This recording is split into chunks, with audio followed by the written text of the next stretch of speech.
میری خوش قسمتی میں تیرا امتی،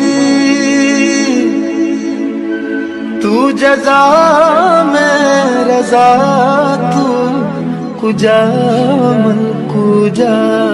بھلا مشرک اچھا ہے یا وہ جو رات کے مختلف اوقات میں زمین پر پیشانی رکھ کر اور کھڑے ہو کر عبادت کرتا اور آخرت سے ڈرتا اور اپنے پروردگار کی رحمت کی امید رکھتا ہے۔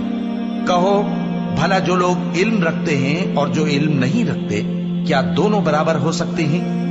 بس نصیحت تو وہی حاصل کرتے ہیں جو عقل مند ہیں۔